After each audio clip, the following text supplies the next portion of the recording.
केंद्रीय राज्य मंत्री राव इंद्रजीत ने एक बड़ा बयान दिया है।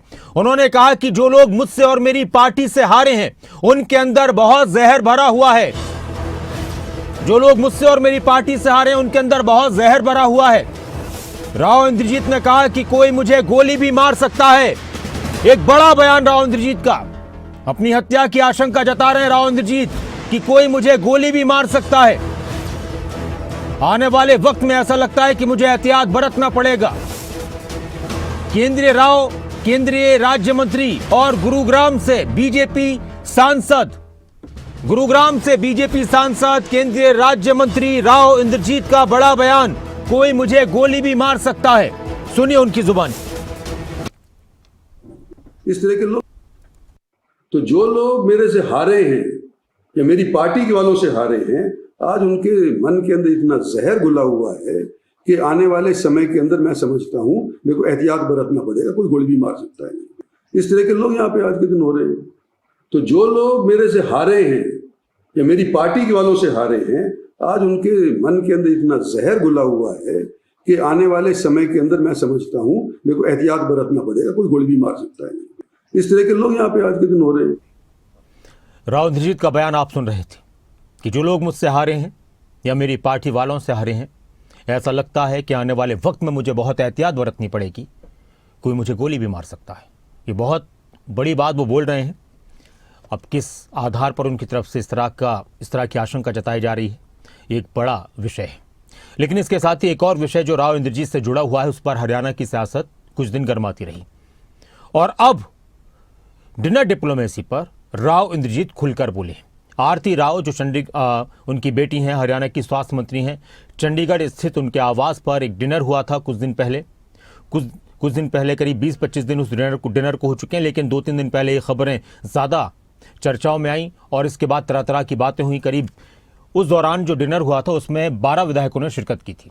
उन 12 विधायकों में से 11 विधायक थे बीजेपी के और एक विधायक थी नागल चौधरी से कांग्रेस की, मंजू चौधरी। इस पर तरह तरह की बातें हुई। कई बीजेपी के नेताओं ने कहा कि नॉर्मल सी बात, इस पर तो ज़्यादा चर्चा होनी नहीं चाहिए, कौन किसको अपने घर पर बुलाता है।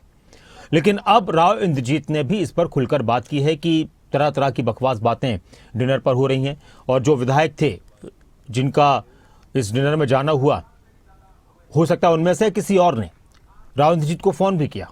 राव इंद्रजीत अपने प्रेस कॉन्फ्रेंस के दौरान पत्रकारों से बातचीत में बता रहे थे कि कुछ विधायकों के मेरे पास फ़ोन आए कि इस तरह की बातें हो रही है, हमसे पूछा जा रहा है कि क्यों गए थे, कहाँ गए थे, इस तरह की बातें।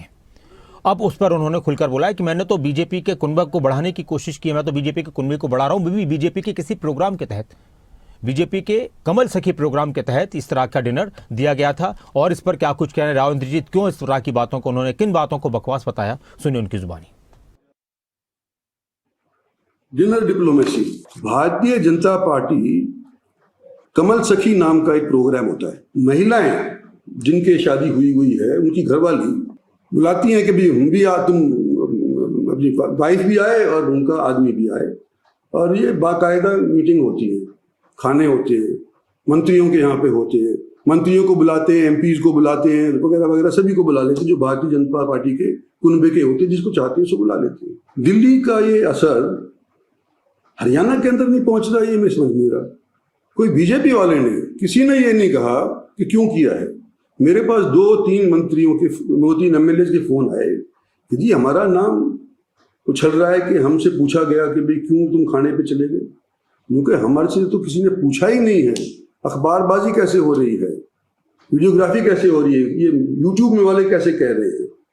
और ये कमल सखी जैसे प्रोग्राम अगर भारतीय जनता पार्टी के आदेश अनुसार होते हैं तो मेरी बेटी का घर पहली बार जब अगर हरियाणा के कैपिटल के अंदर बनता है तो पहले अपनों को ही बुलाएगा ना। तो हमारे यहाँ के लोग, ये दक्षिणी हरियाणा के जितने भी लोग हैं, ये सारे हमारे साथ जुड़े हुए हैं। इनके एमएलए हमारे साथ जुड़े हुए, इनके जनसभा वाले हमारे साथ, जनता वाले समाज जुड़े। तो उनको एमएलए को बुलाया कि मेरी बेटी का यहाँ पे घर हो गया है, अगर तुमने एमएलए हॉस्टल में नहीं खाना हो, कोई दिक्कत हो, तुम यहाँ पर आकर के खा लिया करो, पानी पी लिया करो, हुक्का पी लिया करो, ये घर है तुम्हारा। इस तौर के ऊपर बुलाए वो। और उसके बाद इस तरह की बयानबाजी जो यूट्यूब में हुई है,